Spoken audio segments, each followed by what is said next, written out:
Welcome to our YouTube channel Pathshala sir ji. हमने क्या किया था, इससे पहले वाले क्लास में आव्यूह के क्वेश्चन कर दिए। अब ये जो हमारा क्लास है आज का, वो एक लास्ट क्लास होने वाला है चैप्टर 3 का, आव्यूह का, है ना। चलो इस पे करते हैं हम लोग क्वेश्चन। कल हम लोग ने क्या पढ़ा था, परिवर्त। परिवर्त मतलब कि क्या, आव्यूह पढ़ा था, जिसमें क्या परिवर्त आव्यूह, जिसको हम लोग बोलते हैं ट्रांसपोज। उसमें क्या करते थे परिवर्त वाले में, इससे पहले वाले क्लास में हम लोग ने किया था, क्या किया था उसमें कि क्या होता था, रो को कॉलम में चेंज कर देना था और कॉलम को रो में चेंज कर देना था। अब इसके बेस पे हम लोग को क्वेश्चन दिया हुआ है, एक आव्यूह है, इसको हमको बताना है कि वो सममित आव्यूह है और विषम सममित आव्यूह है। तो क्या हुआ इसमें, मैं यहाँ पे क्या बताई, परिवर्त जिसको बोलते हैं ट्रांसपोज, ये क्यों बताई, इसमें क्या इसका काम है, इसमें देखो क्या है, सममित आव्यूह। सममित आव्यूह किसको बोलते हैं, यदि हमारा मैट्रिक्स जो है वो क्या होता है ए डैश, जिसको हम लोग क्या बोलते हैं परिवर्त आव्यूह, जो क्या होगा ए डैश, यदि पूरा पूरा हमारा पहले जो क्वेश्चन दिया है ए उसके इक्वल हो जाते हैं, मतलब ए डैश इक्वल्स टू ए, मतलब जो आव्यूह दिया हुआ है वो पूरे ट्रांसपोज के इक्वल ही हो जाता है, तब हम लोग इसको बोलेंगे कि वो जो आव्यूह है वो एक सममित आव्यूह है। पूरा ट्रांसपोज ही क्या हो जाए, उसके ए के ही इक्वल आ जाए, तब हम लोग बोलेंगे कि वो जो है वो क्या है, एक क्या बोलते हैं सममित आव्यूह है ना।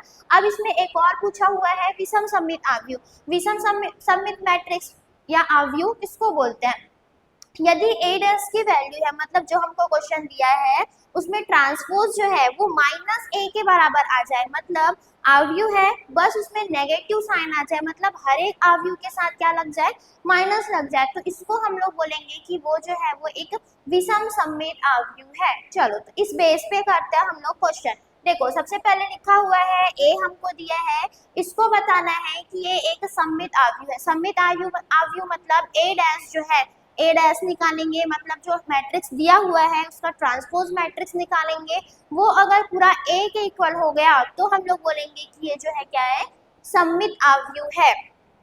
करते हैं क्वेश्चन। देखो पहला वाला, पहले पहले हमको ए की वैल्यू क्या दिया हुआ है, ए इक्वल्स टू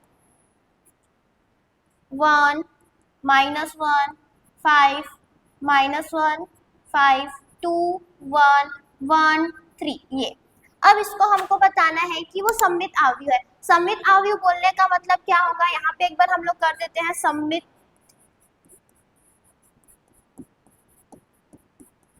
आव्यूह। सममित आव्यूह किसको बोलेंगे, यदि ए डैश मतलब ए का जो ट्रांसपोज है वो पूरा ए के इक्वल आए, तो इसको हम लोग बोलेंगे कि ये जो है वो क्या है, एक सममित आव्यूह है। ठीक है, चलो तो सबसे पहले हमको इसमें निकालना पड़ेगा इस ए का ट्रांसपोज वैल्यू, ए डैश, जिसको हम लोग टी से भी शो करते हैं, ए टी बोलेंगे या फिर इसको कर देते हैं ए डैश। क्या हुआ था, इससे पहले वाले क्लास में हम लोग ने पढ़ा था, क्या होता है अगर हम लोग को किसी भी आव्यूह का परिवर्त आव्यूह निकालना है तो क्या करना पड़ता है, रो को कॉलम में चेंज करेंगे और कॉलम को रो में चेंज करेंगे, है ना। तो देखो ये जो है हमारे पास क्या है, 3x3 का मैट्रिक्स है, इसको हम बना देते हैं।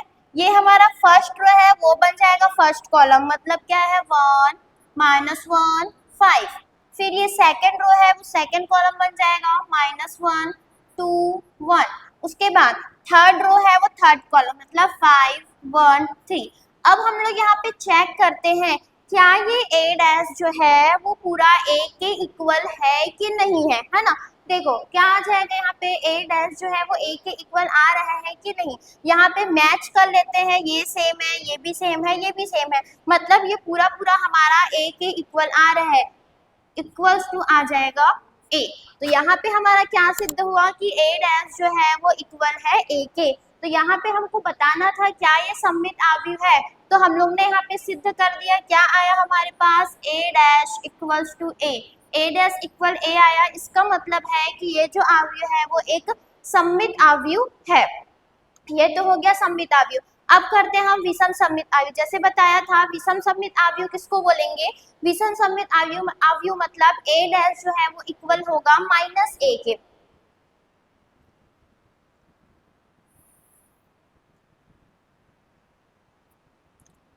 यहाँ पे विषम सममित सेकंड वाला, a की वैल्यू दिया है 0 1 -1 -1 0 1 1 -1 0। अब इसको हमको बताना है कि ये एक विषम सममित आव्यूह है। विषम सममित आव्यूह मतलब विषम सममित आव्यूह किसको बोलेंगे? ए डैश यदि इक्वल हो जाए -a के, ए डैश यदि हमारे पास -a के इक्वल हो जाता है तो इसको बोलते हैं विषम सममित आव्यूह। तो इसमें हमको सबसे पहले निकालना पड़ेगा ए डैश। यहाँ पे हम लोग ज्ञात कर लेते हैं इस ए आव्यूह का ए डैश।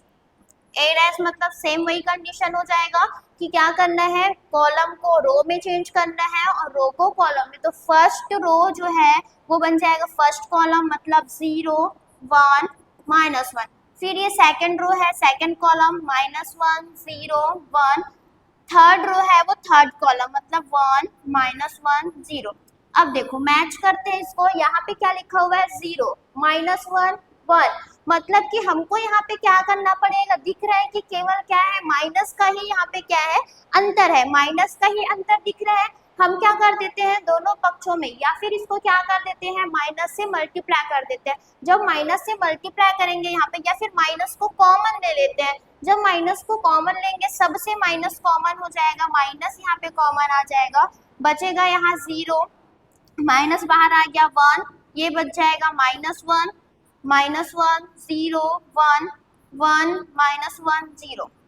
अब देखते हैं क्या ये मैट्रिक्स जो आया है ए डैश वो इस ए के इक्वल आ रहा है कि नहीं आ रहा है। 0 1 -1 -1 0 1 1 -1 0, मतलब ये पूरा पूरा ए के इक्वल आया, इक्वल्स टू मिला हमको -a। यही हमको सिद्ध करना था विषम सममित के लिए। विषम सममित मतलब ए डैश जो है वो इक्वल होने चाहिए -a के। तो यहाँ पे क्या हो गया, इस मैट्रिक्स के लिए ये सिद्ध हो गया कि ये जो मैट्रिक्स दिया हुआ था हमको ए, वो एक विषम सममित आव्यूह है। ये हो गया हमारा सममित आव्यूह और विषम सममित आव्यूह, जो कि एक ट्रांसपोज वाली मैट्रिक्स से बनेगा। मतलब पहले उसको हमको चेंज करना पड़ेगा परिवर्त आव्यूह में, इसके बाद हम लोग बताएंगे कि वो आव्यूह जो है वो सममित आव्यूह है कि विषम सममित आव्यूह है। ये हो गया हमारा पहला प्रश्न। अब करते हैं दूसरा। देखो क्या लिखा हुआ है, आव्यूह को सममित तथा विषम सममित आव्यूह के योगफल के रूप में व्यक्त कीजिए। यहाँ पे ध्यान देना है, अगर हमको बोल रहा है कोई भी क्वेश्चन में कि क्या करना है, सिद्ध करना है, कभी भी क्वेश्चन दे दिया कि उसको सममित और विषम सममित में सिद्ध करना है, तो जब कभी भी सिद्ध करना होगा तो हम लोग जो पहले वाले इसे क्वेश्चन में किए थे वैसा करेंगे कि ए डैश यदि ए के बराबर है तो सममित आव्यूह होगा, यदि ए डैश जो है वो -a के बराबर है तो विषम सममित आव्यूह होगा। ये केवल सिद्ध करने के लिए बताता है। लेकिन अगर बोल रहा है कि सममित और विषम सममित का मान ज्ञात कीजिए, तो जब कभी भी मान ज्ञात करना हो तो इसके लिए हम लोग यूज करते हैं यहाँ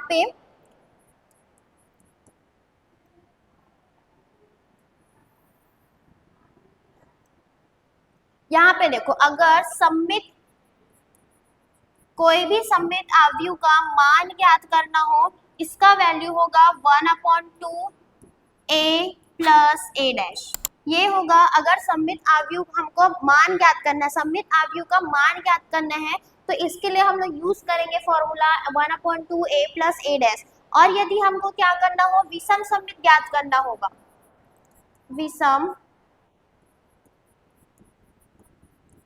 सममित आव्यूह, विषम सममित ज्ञात करना होगा तो लिखेंगे 1/2 a minus a dash, 1/2 a minus a dash. ये आएगा विषम सममित आव्यूह के लिए। अगर सममित आव्यूह का मान ज्ञात करना हो तो ये फॉर्मूला यूज करेंगे, और विषम सममित आव्यूह का मान ज्ञात करना होगा तो ये 1/2 a माइनस a डैश। अब देखो प्रश्न में क्या बोल रहा है कि सममित तथा विषम सममित आव्यूह के योगफल के रूप में व्यक्त कीजिए, मतलब इन दोनों को हमको लिखना है जोड़ के। तो बन जाएगा ये, इसको पूरा ले लेते हैं हम, मान लो x इक्वल्स टू सममित, इसको मान लेते हैं क्या, ये पूरा p के इक्वल है और ये पूरा q के इक्वल है, तो आ जाएगा यहाँ पे p प्लस q। ये हमको इसका मान ज्ञात करना है कि x equals to p plus q, मतलब x की वैल्यू हमको फाइंड करके लाना है, जिसमें p हम लोग ने सममित आव्यूह के ले लिया है और q जो है वो विषम सममित आव्यूह के लिए ले लिया है। ये बटे में नहीं है, इसको हम लोग बोलेंगे Q, ये आ जाएगा आपका P। ठीक, अब देखो क्या पूरा ये हम लोग पहले मान ज्ञात कर लेते हैं P की वैल्यू और Q की वैल्यू। तो सबसे पहले हमको दिया हुआ है A इक्वल्स टू 3, 5, 1, -1। इस A का हम लोग ज्ञात करते हैं पहले A डैश, मतलब इसका ट्रांसपोज निकाल लेते हैं या परिवर्त आव्यूह जिसको बोलते हैं। तो सेम कंडीशन है, यहाँ भी क्या करना पड़ेगा, रो को कॉलम में चेंज करेंगे और कॉलम को रो में। तो ये 3, 5 है, ये हो जाएगा 3, 5 कॉलम में और ये आ जाएगा 1, -1। ये बन गया इसका ट्रांसपोज। अब निकालेंगे क्या, सममित आव्यूह के लिए पहले निकालते हैं। पहले हमको चाहिए A प्लस A डैश, तो A plus A dash equals to A की वैल्यू 3, 5, 1, -1 प्लस A डैश की वैल्यू आ जाएगा 3, 1, 5, -1। अब इन दोनों को हमको करना है ऐड।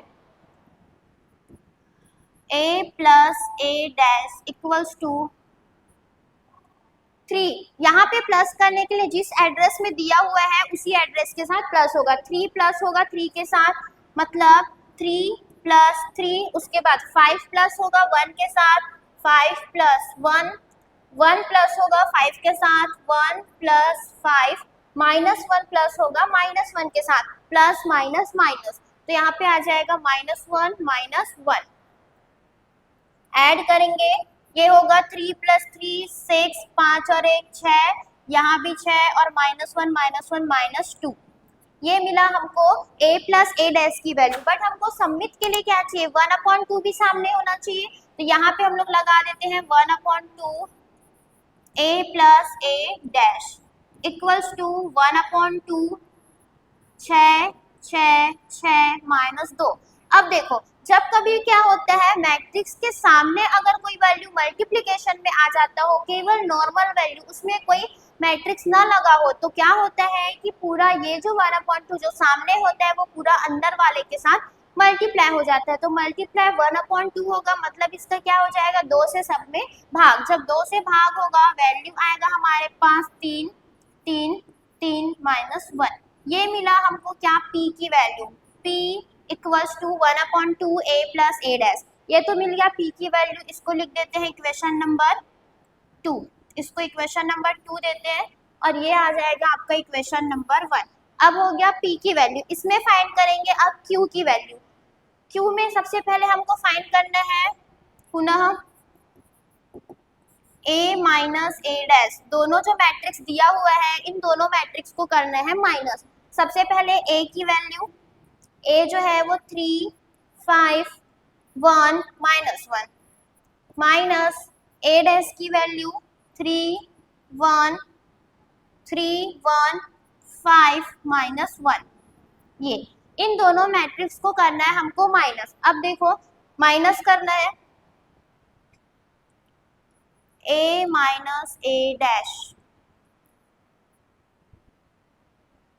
यहाँ पे ध्यान देना 3 - 3 0, 5 - 1 यहाँ पे आ जाएगा 4, 1 - 5 -4, फिर -1 प्लस यहाँ पे हो जाएगा 0। तो सबसे पहले 3 - 3 0, 3 - 3 0, 5 - 1 4, फिर 1 - 5, 1 - 5 -4, -1 माइनस प्लस 0, मतलब -1 प्लस 1 हो जाएगा 0, फिर 1 - 5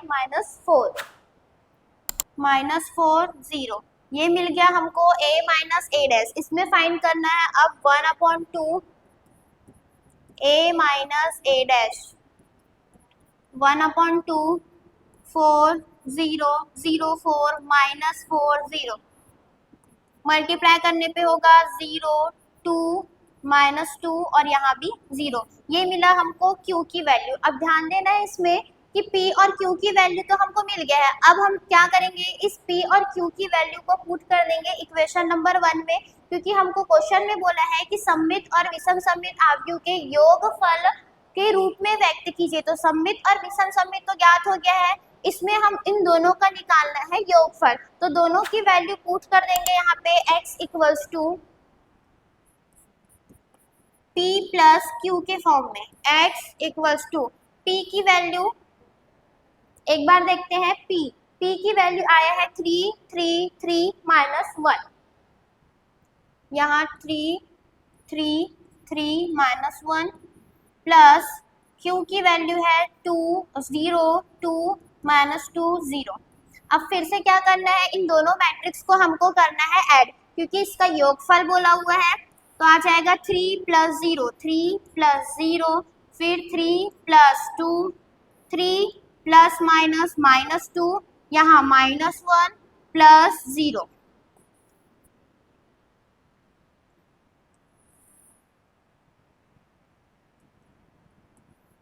थ्री प्लस 0 3 3 प्लस 2 5, फिर यहाँ 1 और यहाँ पे माइनस 1। ये मिला हमको क्या, x इक्वल्स टू, मतलब कि दोनों का सममित और विषम सममित आव्यूह का योगफल हमको क्या मिला है 3 5 1 माइनस 1। ये मिला हमको इस जो मैट्रिक्स दिया हुआ था A, इसका हमको क्या मिला है, इसका सममित और विषम का योगफल। ध्यान देना 3 5 1 माइनस 1, 3 5 1 माइनस 1, मतलब कि क्या मिला हमको, वही वैल्यू ही मिला हुआ है। तो ध्यान देना है इसमें कि क्या हो जाएगा, यदि हम लोग क्या करते हैं सममित और विषम सममित आव्यूह को ऐड करेंगे तो हमको क्या मिलेगा, फिर से वही हमारा मैट्रिक्स मिल जाएगा जो पहले हमको दिया हुआ था। ठीक, ये हो गया हमारा सममित और विषम सममित आव्यूह के योगफल। अब करते हैं नेक्स्ट क्वेश्चन। यदि A तथा B सममित आव्यूह है तो सिद्ध कीजिए AB माइनस BA एक विषम सममित आव्यूह है। एक प्रश्न हमको दिया हुआ है कि क्या है A और B दो अलग अलग जो है वो मैट्रिक्स है, वो एक सममित आव्यूह है। सममित आव्यूह बोलने का मतलब जब इसका ट्रांसपोज निकालेंगे दोनों का ही ट्रांसपोज हो जाएगा इक्वल इसके सेम A और B के। तो हमको बताना है कि AB माइनस BA जो है वो एक विषम सममित आव्यूह होगा। ये हमको ज्ञात करना है कि AB और BA एक विषम सममित आव्यूह होगा। विषम सममित आव्यूह मतलब कि यदि इस AB माइनस BA का ट्रांसपोज निकालेंगे वो इक्वल होगा इसके माइनस वाले टर्म के, मतलब सामने लग जाएगा माइनस, बाकी सेम हमारा सेम आव्यूह रहेगा। अब देखो ध्यान देते हैं, सबसे पहले दिया हुआ है AB जो है वो एक विषम सममित आव्यूह है। A तथा B सममित आव्यूह है, सममित आव्यूह है। सममित आव्यूह है मतलब A dash equals to A और B dash equals to B। अब हमको जो सिद्ध कर रहे हैं वो है AB minus BA। AB minus BA जो है वो एक विषम सममित आव्यूह है। विषम सममित आव्यूह के लिए कंडीशन क्या होता है कि A डैश इक्वल्स टू होने चाहिए A के। तो इसी प्रकार से इसको बनाते हैं, होना क्या चाहिए, इसका A डैश जो है बराबर होने चाहिए इसके माइनस वाले टर्म के। तो सबसे पहले इसका एक ट्रांसपोज लेकर के चलते हैं जो लेफ्ट हैंड साइड होता है किसके, विषम सममित आव्यूह के। इसमें हम लोग इसका ट्रांसपोज ले लेंगे। अब ट्रांसपोज लेने पे ये हमको ज्ञात है कि कभी भी जब होता है A प्लस B, या माइनस लगा देते हैं, A minus B dash equals to A dash minus B dash, ये इक्वल होता है। हम लोग ने पहले वाले क्लासेस में ये प्रूफ करके देखा हुआ है कि यदि A माइनस B डैश पूरे का डैश है वो इक्वल होता है A dash minus B dash के। तो इसमें हम लोग लगा देते हैं, ये कंडीशन हो जाएगा A dash B dash minus B dash A dash, ये दोनों के लिए हो गया। सेपरेट कर दिए दोनों में, पूरे का यहाँ पे हमको ट्रांसपोज लगा हुआ था, इसमें अलग अलग हमने कर दिया ट्रांसपोज, सब में हो गया। अब ध्यान देना है इस वाले में क्या है, हमको निकालना है इसका विषम सममित आव्यूह। विषम सममित आव्यूह मतलब BA पहले होना चाहिए फिर AB होना चाहिए, ऐसा। तो यहाँ पे हम लोग क्या करते हैं, क्योंकि A डैश बराबर A है और B डैश बराबर B है, तो इस कंडीशन में इसको हम लोग लिख देते हैं A डैश की वैल्यू A और B डैश की वैल्यू B माइनस, यहाँ भी क्या आ जाएगा B डैश और A डैश दिया हुआ है। तो यहाँ पे हमको क्या करना है, इसमें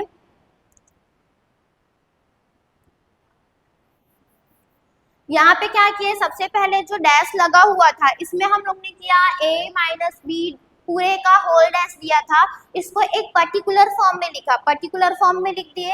ये आ गया हमारे पास A dash B dash minus B dash A dash. अब यहाँ पे हम क्या करते हैं, माइनस को कॉमन ले लेंगे। माइनस को जब कॉमन लेंगे तो ये हो जाएगा बी डैश ए डैश माइनस ए डैश बी डैश। अब इसमें हम लोग ने देखा था फिर से एक कंडीशन होता है कि यहाँ पे ए बी बराबर होता है बी ए के। ए बी जो है वो बराबर हो जाएगा बी ए के अगर उसमें क्या लगा हुआ है, डैश लगा हुआ है। यदि इसमें डैश लगा हुआ है तो ये बराबर हो जाता है ए डैश बी डैश बराबर होगा बी डैश ए डैश के। ये भी हम लोग ने क्या किया था पहले वाले क्लासेस में, क्वेश्चन जब सॉल्व किए थे तो ये कंडीशन था कि ए डैश बी डैश बराबर होगा बी डैश ए डैश के। तो यहाँ पे इसको हम क्या कर देते हैं, चेंज कर देंगे दोनों में।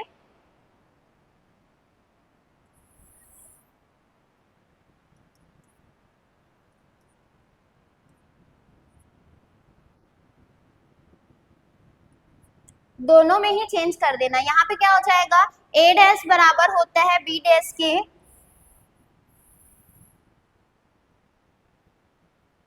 इस कंडीशन में ये हो जाएगा हमारे पास माइनस लगा हुआ है पहले, माइनस ये होगा ए डैश बी डैश, फिर यहाँ माइनस बी डैश ए डैश, ये हो गया।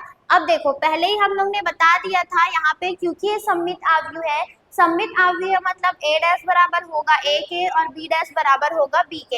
यहाँ पे आएगा minus A B minus B A, दोनों में ही हम लोग ये अप्लाई कर देंगे क्योंकि ए और बी दोनों जो है वो सममित आव्यूह है। सममित आव्यूह में पता है क्या होता है कि ए डैश बराबर होता है ए के, तो दोनों ही कंडीशन में हम लोग ने लगा लिया। देखो सबसे पहले हम लोग ने लेकर के क्या चला था, A B minus B A dash लेकर के चला था, A B minus B A dash, मतलब जो क्वेश्चन दिया हुआ था उसका सबसे पहले ट्रांसपोज लिए, सॉल्व किए, आंसर आया हमारे पास minus A B minus B A, जो कि कंडीशन है हमारा विषम सममित आव्यूह का। विषम सममित आव्यूह यही होता है कि ए डैश बराबर होगा माइनस ए के, ए डैश बराबर होगा माइनस ए के। ये हो गया हमारा सिद्ध। इसमें हमको सिद्ध करना था कि ये जो है वो एक विषम सममित आव्यूह है, ये कर दिए सिद्ध, ए डैश बराबर आ गया माइनस ए के। अब देखिए नेक्स्ट क्वेश्चन दिया हुआ है, x का मान ज्ञात कीजिए यदि। अब देखो जब पहले हम लोग ने क्या कर रहा था, केवल दो ही मैट्रिक्स दिया हुआ था, उन दोनों मैट्रिक्स को हल करके x y z t जिसका भी हम लोग को वेरिएबल्स दिया है उसका मान ज्ञात करना था। अब हमको इसमें दिया हुआ है तीन मैट्रिक्स, तीनों मैट्रिक्स जो है वो एक अलग अलग ऑर्डर का है।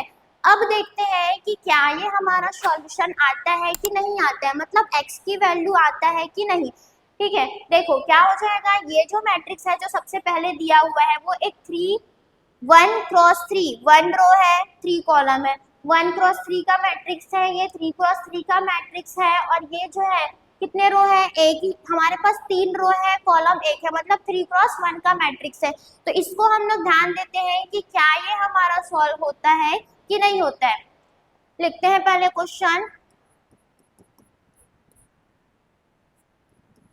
1 2 1, फिर है 3 क्रॉस 3 का मैट्रिक्स 1 2 0 2 0 1 1 0 2, इसके बाद है 0 2 x और इक्वल टू दिया हुआ है 0। इसमें हमको ज्ञात करना है इस x की वैल्यू, इस x की वैल्यू ज्ञात करना है। तो सबसे पहले क्या करते हैं, ये जो सामने के मैट्रिक्स दिए हुए हैं इन दोनों मैट्रिक्स को पहले हल कर लेते हैं। मतलब ये हल करना किसमें हल हो जाएगा, क्योंकि ये दोनों जो है वो दिया हुआ है मल्टीप्लाई में, तो इन दोनों को पहले मल्टीप्लाई कर लेते हैं। यहाँ पे ध्यान देना क्या दिया हुआ है, हमको केवल एक ही कॉलम दिया हुआ है और एक रो दिया हुआ है और 3 कॉलम है, इसको हमको हल करना है। तो 1 बाई 1 करते हैं। पहले क्या हो जाएगा, इस 1 रो के साथ इस 1 कॉलम का मल्टीप्लाई, तो 1 के साथ 1 का मल्टीप्लाई होगा 1 प्लस 2 का 2 के साथ तो 2 दूनी 4 प्लस 1 का 1 के साथ 1, ये हो गया फर्स्ट रो फर्स्ट कॉलम। फिर फर्स्ट रो सेकंड कॉलम, ये हो जाएगा फर्स्ट रो, मतलब ये 2 फिर 2 0 0 फिर ये भी 0। इसके बाद ये होगा 1 के साथ 0 का मल्टीप्लाई 0, 2 के साथ 1 का मल्टीप्लाई 2 प्लस 1 के साथ 2 का मल्टीप्लाई 2, ये हो गया। अब ध्यान देना है इसमें कि हमको केवल एक ही रो दिया हुआ था, आगे का रो तो नहीं है कि हम लोग सेकंड रो लेकर के फर्स्ट कॉलम का मल्टीप्लाई करें, एक ही रो दिया हुआ था इसलिए ये हमारा इतना ही बनेगा। ये हो गया। अब अगेन ये मल्टीप्लाई हो गया, हमको इसके बाद क्या दिया हुआ है 0 2x इक्वल्स टू 0। हल करते हैं इसको, आ जाएगा 4 5 और 1 6 6, फिर यहाँ पे 2 और यहाँ पे 4, 0 2x इक्वल्स टू 0। ये हो गया। अब फिर से इन दोनों को हमको हल करना है, फिर से ये दोनों जो है वो मल्टीप्लाई के फॉर्म में दिया हुआ है, मल्टीप्लाई के फॉर्म में दिया हुआ है। अब देखते हैं कि क्या ये हल होता है कि नहीं। ये जो है हमारा 3x1 का मैट्रिक्स है और ये 1x3 का मैट्रिक्स है। देखते हैं कि ये हल होता है कि नहीं। एक हमारे पास कॉलम है इसमें और एक हमारे पास रो है। मल्टीप्लाई करते हैं, क्या आएगा 6 के साथ 0 का मल्टीप्लाई होगा तो आ जाएगा 0, प्लस 2 के साथ 2 का मल्टीप्लाई होगा तो 4, प्लस 4 के साथ x का मल्टीप्लाई होगा 4x इक्वल्स टू 0। ये तो हो गया। बचेगा क्या हमारे पास 4 plus 4x equals to 0। 4 plus 4x 4x equals to -4, फिर यहाँ x इक्वल्स टू -4/4 कैंसिल हुआ, x की वैल्यू मिला हमको -1। मतलब यहाँ पे ध्यान देना, यदि हमारे पास क्या है 3x1 और 1x3 का मैट्रिक्स है तो ये क्या हो जाएगा, हल हो सकता है। लेकिन यदि हमको क्या दिया हुआ है, यहाँ पे ये दिया है कॉलम 1 दिया हुआ है और रो इसमें 3 है, तो वहां पे क्या हो जाएगा, हम किसके साथ मल्टीप्लाई करेंगे, ये नहीं हो पाएगा। इसलिए क्या करना है कि अगर ऐसा कंडीशन में दिया हुआ है तो हम मल्टीप्लाई कर सकते हैं। मल्टीप्लाई किए, x का मान ज्ञात करने बोला था, x का मान आ गया हमारे पास -1। ये हो गया हल। मतलब कि अगर हम लोग को 3 मैट्रिक्स दिया हुआ है, इसको करेंगे 1 बाय 1 मल्टीप्लाई। और ध्यान देना है कि कितने क्रॉस कितने का दिया हुआ है। पहले क्या करेंगे, फर्स्ट रो का फर्स्ट कॉलम से मल्टीप्लाई, फिर फर्स्ट रो का सेकंड कॉलम से, सेम रो चलेगा, बस कॉलम ही बदलते जाना है। ये हो गया इसका मल्टीप्लिकेशन, x का मान आ गया हमारे पास -1। अब नेक्स्ट क्वेश्चन दिया हुआ है, यदि a एक वर्ग आव्यूह है। सबसे पहले तो यहाँ पे वर्ग आव्यूह किसको बोलते हैं, यदि ऐसा आव्यूह जिसमें हमारे पास रो और कॉलम दोनों में बराबर हो तो इसको हम लोग बोलते हैं वर्ग आव्यूह, जिसका स्तंभ और पंक्ति दोनों बराबर हो। 3x3 का मैट्रिक्स, 2x2 का मैट्रिक्स, ये जो है वो एक वर्ग आव्यूह है। यदि एक हमको दिया हुआ है a एक वर्ग आव्यूह इस प्रकार है कि a² इक्वल्स टू a, यदि इसका स्क्वायर करेंगे वो a के ही बराबर आता है, तो हमको बताना है कि i माइनस a की घात में 3 -7a बराबर क्या होगा, उस पूरे की वैल्यू। ये एक इक्वेशन के फॉर्म में दिया हुआ है, इस इक्वेशन का मान क्या होगा, ये जो है तुम्हारा एक सही विकल्प के रूप में आ सकता है ऑप्शन के फॉर्म में। तो सबसे पहले तो इसको हल करना पड़ेगा, तभी इसका आंसर हमको मिलेगा। तो सबसे पहले दिया हुआ है उसको लिखते हैं, हल a² बराबर a, ये दिया हुआ है a² बराबर a। अब दिया है समीकरण के रूप में i माइनस a की घात में 3 -7a। इसमें बताना है कि इसका मान क्या होगा, इसको हल करना है सबसे पहले, फिर बताना है कि मान क्या होगा। क्यूब लगा हुआ है, क्यूब का फॉर्मूला लगा देंगे, आ जाएगा a³ प्लस a प्लस है यहाँ a³ plus a³ i³ plus a³ plus 3i² plus 3a² minus 7a, ये हो गया। अब हमको पता है i मतलब एक आइडेंटिटी मैट्रिक्स है, उसका क्यूब करेंगे चाहे स्क्वायर करेंगे, घात में जितने भी आ जाए हमको क्या मिलेगा, एक आइडेंटिटी मैट्रिक्स ही मिलेगा। कहने का मतलब है कि i³ equals to i² equals to i, ये पूरा जो है वो इस i के बराबर ही होगा। तो जहाँ जहाँ पे i² है उसकी जगह पे लिख देंगे हम i, और प्रश्न में हमको दिया है a² की वैल्यू भी है a, तो जहाँ जहाँ a² है वहाँ a लिख देना है, और जहाँ i³ और i² है वहाँ लिख देंगे i। यहाँ पे आ जाएगा i प्लस a² की वैल्यू दिया हुआ है, a³ की वैल्यू नहीं दिया है, तो इसको पहले करते हैं a² multiply a plus 3i² की वैल्यू i, ये हो जाएगा a प्लस 3 ए स्क्वायर की वैल्यू ए, ये i माइनस 7a। अब यहाँ पे ए स्क्वायर बचा हुआ है तो आ जाएगा i plus A multiply A plus 3ia plus 3ai minus 7a, ये हो गया। अब यहाँ पे दिख रहा है ये बस बचा हुआ है ए और ए मतलब ए स्क्वायर मतलब कि क्या आ जाएगा ए, तो फिर से इसको हम लोग लिख देंगे ए 3ia plus 3ai minus 7a। अब यहाँ पे ध्यान देना है, इसमें अगर हम लोग को इसको हल करना है तो एक कंडीशन लगाना पड़ेगा हमको, क्या कि यहाँ पे कभी भी क्या होता है आई ए इक्वल्स टू होता है ए, आई ए की वैल्यू ए के ही बराबर होगा, क्योंकि क्या होता है आइडेंटिटी मैट्रिक्स में किसी का भी मल्टीप्लाई करेंगे वो पूरा आई के ही ए के ही बराबर हो जाएगा। इसलिए क्या कर देते हैं, जो आई ए है उसकी जगह में लिख देते हैं हम आई ए, आ जाएगा यहाँ पे i plus A plus 3ai plus 3ai minus 7ia। अब करते हैं इसको हल करने पे ये हो जाएगा 3 और 3 6 और 1 7, मतलब इस 7i में से 7i कैंसिल हुआ, बचेगा क्या हमारे पास केवल i। ध्यान देना a एक वर्ग आव्यूह था, मतलब उसमें क्या था रो और कॉलम दोनों में सेम था, इसका मतलब सेम ऑर्डर का मैट्रिक्स था दोनों ही। अब इसके बाद क्या था कि ए स्क्वायर की वैल्यू ए दिया हुआ है, अब एक समीकरण दिया हुआ है उसका मान ज्ञात करना था, पहले इसको पूरा हल कर दिए। इसके बाद मैट्रिक्स में जो जो कंडीशन होता है, क्या होता है कि आइडेंटिटी मैट्रिक्स में जितने भी पावर करो वो आई के ही बराबर होगा, तो सबको आई लिख दिया। अब इसके बाद ये भी होता है कि आई ए बराबर होता है ए के, तो जहां ए था उसमें लिख दिया हम लोग ने आई ए, ताकि क्या हो जाए हल हो जाए। हल किए, आंसर आया हमारे पास आई, ये आएगा इस समीकरण, ये जो समीकरण दिया हुआ था उसका आंसर आएगा आई।